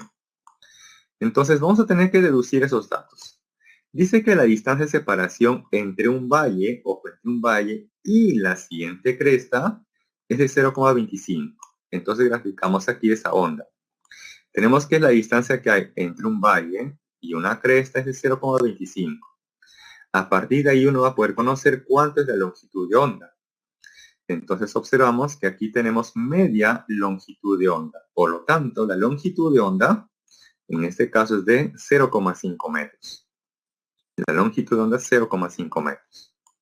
¿Sí? También tenemos, ojo, que esa onda, dice, está oscilando. No está oscilando. Y nos dan ahí la rapidez máxima de la onda. Y la rapidez máxima de la onda, si ustedes recuerdan en la clase pasada, ¿no? Era el producto de la rapidez angular por la amplitud. La rapidez máxima, 0,6 pi. Ese es igual al producto de la rapidez angular por la amplitud, que vale, en este caso, 15 centímetros en metros 0,15. Despejando, obtenemos que esta rapidez angular es de 4 pi radian por segundo. Y a partir de esta rapidez angular, vamos a conocer la frecuencia, ya que la frecuencia a su vez puede ser 2 pi por la rapidez angular a su vez 2 pi por la frecuencia. Rapidez angular 4 pi es igual a 2 pi por la frecuencia, y de aquí la frecuencia nos sale 2 Hz. Ya tenemos entonces aquí la frecuencia y tenemos por esta parte la longitud de onda. Y conociendo la frecuencia y la longitud de onda, ya podemos conocer la rapidez de propagación de la onda, que es el producto de la longitud de onda por la frecuencia. O sea, 0,5 por 2 igual a 1. Y esa finalmente sería entonces la rapidez de propagación de la onda. ¿Sí? Bien. Ahí tenemos el problema 7. Hay unos segundos para que tomen el screenshot. ¿Sí? Ok, un par de minutos y finalizamos. El problema número 8, rápidamente. Bien. Dice, en el cuadro adjunto se indica aproximadamente las frecuencias del espectro visible. Si una onda electromagnética luminosa se propaga con amplitud, ojo, aquí hay una corrección, dice amplitud, aquí debe decir una longitud de onda. ¿Sí? Entonces, ojo, esto lo voy a borrar, lo voy a tachar. Ahí debe decir con una longitud de onda. Sí, tutor, un ratito, un par de minutos y termino, por favor, gracias. Entonces, ojo, dice amplitud, ahí debe decir con una longitud de onda. Ojo, se propaga con una longitud de onda. Eso lo voy a escribir. Se propaga con una longitud de onda. Se propaga con una longitud de onda de 6000 Armstrong. Este A con una bolita arriba es el Armstrong, el cual a su vez equivale a 10 a la menos 10 metros. Y eso también lo voy a escribir por si acaso. El Armstrong, la letra A con una bolita arriba, me representa el Armstrong. Eso equivale a 10 a la menos 10 metros. ¿Sí? Bien. Entonces nos dice acá, indique al color del espectro visible. Para eso debemos de conocer la frecuencia, a la cual corresponde esa frecuencia. Tenemos entonces que para una onda electromagnética, la rapidez de propagación es igual al producto de la longitud de onda por la frecuencia, donde la rapidez de propagación es igual a 3 por 10 a la 8. Y aquí despejamos y obtenemos que la frecuencia sería el cociente 3 por 10 a la 8 entre la longitud de onda, que es de 6000 Armstrong. 6000 Armstrong del Armstrong 10 a la menos 10. Haciendo este cociente, obtenemos que la frecuencia es de 5 por 10 a la 14. Y esa frecuencia obtenida lo tenemos que comparar con esta tablita. Y al compararlo, obtenemos que esa frecuencia coincide con la luz de color naranja, o la que nuestros ojos lo percibe de color naranja. ¿Sí? Y esa sería finalmente la respuesta. Bien, antes de finalizar, como siempre, les dejo aquí una pequeña encuesta para que ustedes marquen según cómo hayan percibido la clase. Marquen con total confianza como ustedes se la han percibido, si consideran que es una A, la B, la C, la D, la E, una F, como ustedes crean pertinente. ¿Sí?